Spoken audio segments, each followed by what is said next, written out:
खुलुमबाय लोगोफोर, गोजोन फुंबिलि बयनिसिमबो। नोंथांमोनखौ गोदान भिडिअ'आव आरो फिन खेबसेबाव बयखौबो बरायनाय बावहरग्रोनाय जाबाय। आं दिनै नोंथांमोननि सिगाङाव 23 जुन 2025 मायथाइ एबा 8 आसार दान 1432 मायथाइनि सानसेनि फानजामुथिखौ फरायथिनो लादों। आसा खालामो नोंथांमोनहा भिडिअ'खौ नायना मोजां मोनगोन।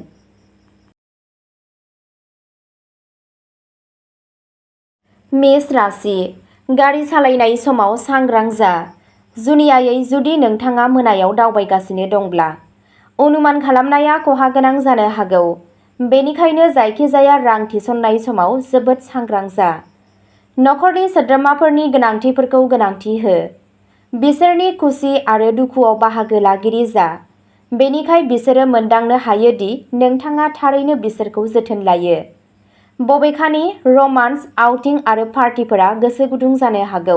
बेफोरो मेंनाय गोनांबो जागोन।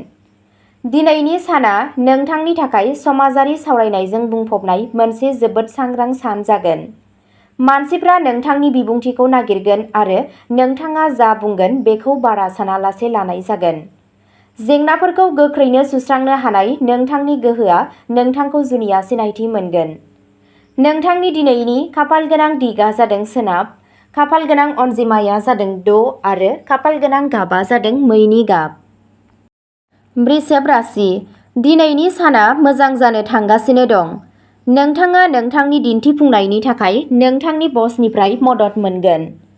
खामानिनि जायगायाव नोंथांनि सैथोथि आरो बाउसोमनाया सुबुंफोरजों सिनायजागोन, जायनि थाखाय नोंथाङा सनमान मोनगोन। बे नेरसोननि फरायसाफोरा दिनै जिउ राहाजों सोमोन्दो गोनां माखासे मोजां खौरां मोनगोन, जाय न'आव मोनसे गोजोन आबहावा सोमजिहोगोन। जुदि नोंथाङा दिनै बबेहायबा बायजोआव थांगासिनो दं, अब्ला गासैबो गोनां बेसादफोरखौ लोगोआव लांफानो रोखा खालाम। गावनि नखरजों खुसिनि बुब्लिफोरखौ रंजा। सावस्रिया दिनै मोजां जागोन।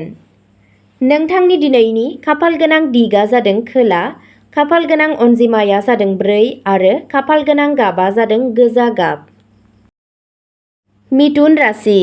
सासे दावराव-दावसि खालामग्रा सुबुंजों दान्थे-बिदान्थे खालामनाया नोंथांनि गोसोखौ गाज्रि खालामनो हागौ। गियानखौ बाहाय आरो हायोब्ला बेनिफ्राय बारग', मानोना जायखिजाया रोखोमनि नांलायनाया नोंथांनि थाखाय हेफाजाब होनाय नङा। आथिखालाव नोंथाङा हा, गुबै सम्पथि एबा हारिमुआरि मावथांखिफोराव गोसो होनांगोन। न'आव माखासे सोलायनायनि जाहोनाव आंगोफोरजों गोरोबलायै जानो हागौ। बे समायना सानाव रमान्टिक सोमोन्दोआव नोंथांनि गासैबो अजदफोरा गोमोरलांगोन। नोंथाङा गोबाव समनिफ्राय गोबाव जानाय थिरांथाफोरखौ मावफुंनायाव जाफुंसारगोन आरो गोदान बिथांखिफोरा सिगांथिं आवगायगोन। नोंथांनि दिनैनि खाफालगोनां दिगआ जादों सानजा, खाफालगोनां अनजिमाया जादों 5 आरो खाफालगोनां गाबआ जादों गोथां गाब। कर्क राशि। दिनैनि साना सरासनस्रा जानो हागौ होनना साननाय जादों। नोंथाङा थांनाय साननैसोनिफ्राय माबा मोनसे बाथ्राखौ लानानै जोबोद जेंनायाव गोग्लैनानै दं। नोंथांनि आंगोफोरनि हेफाजाबजों मोनसे सुस्रांनाया थारैनो लामायाव फैगासिनो दं। मोनसे गोनांथार खामानिनिफ्राय मुलाम्फा मोननाया नोंथांनि आखाइनिफ्राय ओंखारलांनो हागौ। बेरेखाफोरनिफ्राय सांग्रां थानाया साबसिन जागोन। दिनै नोंथांनि नारसिननाया बांनो हागौ। बेलासियाव मावख'निफ्राय न'आव फैनायनि उनाव जिरायनाया साबसिन जागोन। बे राशिनि सिङाव जायफोरा मिथाइनि गला दं, बिसोर दिनै गावसोरनि फालांगिखौ फेहेरनो खाबु मोनगोन। देहायारि महरै दिनै नोंथाङा फिट जागोन। नोंथांनि दिनैनि खाफालगोनां दिगआ जादों सोनाब, खाफालगोनां अनजिमाया जादों 4 आरो खाफालगोनां गाबआ जादों गोथां गाब। सिंह राशि। नोंथांनि गोसो बोनो हानाय आखुआ गुबुननि गोसोखौ बोनो हागोन। जर'खा सुबुंफोरा जायखिजाया बिथांखियाव रां थिसननो साखाफारा जागोन, जाय मिजिं गोनां आरो जुनिया नुयो। खुरमा बाहागिफोरा नोंनि गुवार आखुनि मुलाम्फा लानो नाजागोन। सांग्रां था, नङाब्ला उनाव नोंथाङा थगायजानाय मोनगोन। उदारथाया एसेब्लाबो मोजां, नाथाय जुदि बियो गावनि सिमाखौ बारलाङो, अब्ला बेयो मोनसे जेंना जानो हागौ। दिनै गावनि आंगोखौ दुखु दाहो, मानोना बेबादि खालामोब्ला नोंथाङा उनाव उनदाहा खालामनो हागौ। नोंथांनि दिनैनि खाफालगोनां दिगआ जादों सानजा, खाफाल गोनां अनजिमाया जादों 3 आरो खाफाल गोनां गाबा जादों गोथां गाब। कन्या राशि। दिनैनि साना मोनसे गोनांथार सान जानो थांगासिनो दं।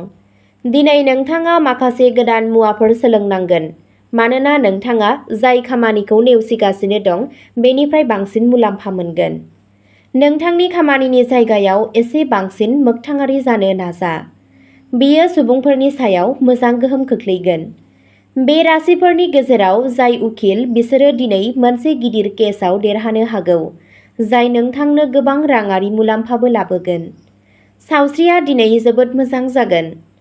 नोंथांनि दिनैनि खाफाल गोनां दिगआ जादों सोनाब, खाफाल गोनां अनजिमाया जादों 4 आरो खाफाल गोनां गाबा जादों गोजा गाब। तुला राशि। नोंथाङा माखासे गोरोन्थि खौरां मोननो हागौ जाय गोसोआरि नारसिनथाय सोमजिहोनो हागौ। राङारि आयदाफोराव बांसिन सांग्रां जानाया गोनां। नखरारि जिउआव थोजासे सम आरो गोसो हो।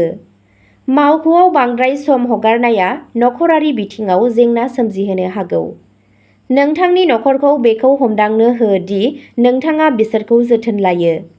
नोंथाङा नोंथांनि रमान्टिक सानबोलावरिफोराव बांद्राय गोसो होनांगौनि गोनांथि गैया मानोना बेफोर दिनै सैथो जानो हागौ। दिनै नोंथाङा खामानियाव नोंथांनि रागाखौ खोमानो हागौ। सासे धोरोमारि गुरु एबा देरसिना नोंथांखौ हेफाजाब होनो हागौ। नोंथांनि दिनैनि खाफाल गोनां दिगआ जादों सा, खाफाल गोनां अनजिमाया जादों 5 आरो खाफाल गोनां गाबा जादों गोमो गाब। वृश्चिक राशि। दिनै गोदान बोर लाबोदों। मोजां सावस्रिया नोंथांनो माखासे गोब्राब खामानिफोरखौ मावनो हानाय गोहो होगोन। दिनै रां थिसननाया नोंनि जौगानाय आरो राङारि रैखाथिखौ बांहोगोन। बे राशिनि फाइन आर्ट्सनि फरायसाफोरा दिनै गोबां मुलाम्फा जागोन। नोंथाङा सोरबा खाथि लोगोनिफ्राय मदद बिनो हागौ। राङारि बिथिङा सिगांनिख्रुइ साबसिन जागोन। नखराव दिनै नोंथाङा गोरोबलायनाय लाखिनांगौ। नोंथाङा नोंथांनि गथ'फोरनिफ्राय मोजां खौरां मोननो हागौ। नोंथांनि सानथांखिफोराव सोलायनाया दिनै जोबथा बुब्लियाव जानो हागौ। नोंथांनि दिनैनि खाफाल गोनां दिगआ जादों खोला, खाफाल गोनां अनजिमाया जादों 1 आरो खाफाल गोनां गाबा जादों गोथां गाब। धनु राशि। गावखौ सिरि दोन मानोना दिनै नोंथाङा गोबां हेंथाफोरजों मोगा-मोगि जानो हागौ जाय नोंथांखौ गोबां जेंनायाव खोख्लैनो हागौ।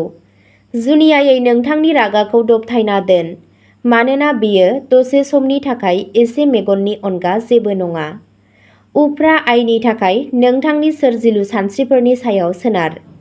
गोबाव समनिफ्रायनो लोमजानानै थानाय सासे बाहागिखौ लोगो हमहै। दिनै नोंथांनि मुडआ ओरैबायदि जागोन दि सम, खामानि, रां, लोगोफोर आरो सोमोन्दोफोरा फारसेथिं थानायखौ नुनो मोनो। फारसेथिं नोंथांनि मोजां मोननाया गुबुन फारसेथिं दं। गावजों गाव गोमालांदों। खामानिखौ रंजानायजों दागलाय। नोंथांनि दिनैनि खाफाल गोनां दिगआ जादों सानजा, खाफाल गोनां अनजिमाया जादों 5 आरो खाफाल गोनां गाबा जादों गोमो गाब। मकर राशि। दिनैनि साना मोजां जागोन। नोंथाङा मावख'नि मावख'गिरिफोरनि खाथियाव थागोन आरो नोंथाङा माखासे खामानियाव लोगोफोरनिफ्राय मदद मोनगोन। फालांगिजों सोमोन्दो थानाय गोबां दावराव-दावसि जागोन। रांखान्थियारि थासारिया जोबोद गोख्रों जागोन। सम्पथिजों सोमोन्दो थानाय जायखिजाया खामानिखौ दिनै फोजोब, नङाब्ला बेयो थाथ'नो हागौ। बे राशिनि हाबा जायै सुबुंफोरा दिनै जुलिनि थांखि मोनगोन। मोजां मोनलायग्रा बाहागोआरिफोरा दिनै गावजों गाव मोजां जि-जोम अनथोब होनांगौ। बेयो बिसोरनि सोमोन्दोखौ गोख्रों खालामगोन। देहायारि नोजोरजों सावस्रिया दिनै फिट थागोन। नोंथांनि दिनैनि खाफाल गोनां दिगआ जादों खोला, खाफाल गोनां अनजिमाया जादों 6 आरो खाफाल गोनां गाबा जादों गुफुर गाब। कुम्भ राशि। जाफुंसारनाया खाथियाव थासेयावबो नोंथांनि गोहोनि थाखोआ गाहायाव फैगोन। बेटिंआ मुलाम्फा गोनां जानो हागौ। नोंथांनि साखाथिनि सोरबा सासेया दिनै मोनसे सोमोनांथाव मुडआव थागोन, जायनि थाखाय बिसोरखौ बुजिनाया फ्राय जाथावना जागोन। दिनै नोंथाङा बिसोर गैयैयाव नोंथांनि लोगोनि गुबै बाथ्राखौ मोनदांगोन। खामानिनि अनगायै समाजारि बिजोङाव बांसिन गोसो होनाया नोंथांनि थाखाय जेंना सोमजिहोनो हागौ। गावारि आरो आन्दोआरि फोरमायथिखौ दा फोरमाय। नोंथांनि दिनैनि खाफाल गोनां दिगा जादों सा, खाफाल गोनां अनजिमाया जादों 2 आरो खाफाल गोनां गाबा जादों गोमो गाब। मीन राशि। दिनैनि साना सरासनस्रा जानो हागौ। दिनै नोंथाङा नोंथांनि खामानि आरो बिबानफोरखौ गोथौवै साननांगौ। गुबुननि सुबुरुननि सायाव गोसो हो, बेयो नोंनि थाखाय मुलाम्फा गोनां जानो हागौ। गोदान सुबुंफोरजों सावरायनाया नोंथांनि थाखाय मुलाम्फा गोनां जागोन। सोलोंथाइनि बिथिङाव दिनै नोंथाङा जोबोद जाफुंसार जानो हागौ। माबा मोनसे गोनांथार खामानिनि थाखाय नोंथाङा दावबायनांनो हागौ। देहायारि नोजोरजों दिनैनि साना मोजां जागोन। नोंथांनि सावस्रिया दिनै सिगांनिख्रुइ साबसिन जागोन। नोंथांनि दिनैनि खाफाल गोनां दिगा जादों सोनाब, खाफाल गोनां अनजिमाया जादों 5 आरो खाफाल गोनां गाबा जादों गोथां गाब। अब्ला दिनैनि भिडिअ'आ एसेनोसै। नोंथांमोनहा बेबादिनो सानफ्रोमबो फुंबिलि समाव राशि बायदियै सानफ्रोमबोनि फानजामुथिखौ मिथिनो थाखाय चेनेलखौ साबस्क्राइब खालामनानै लादो आरो भिडिअ'खौ नायनानै मोजां मोनदोंब्ला अन्नानै लाइक, शेयार आरो कमेन्टबो खालामनानै होलांब्लानो जाबाय। गोजोन्थों।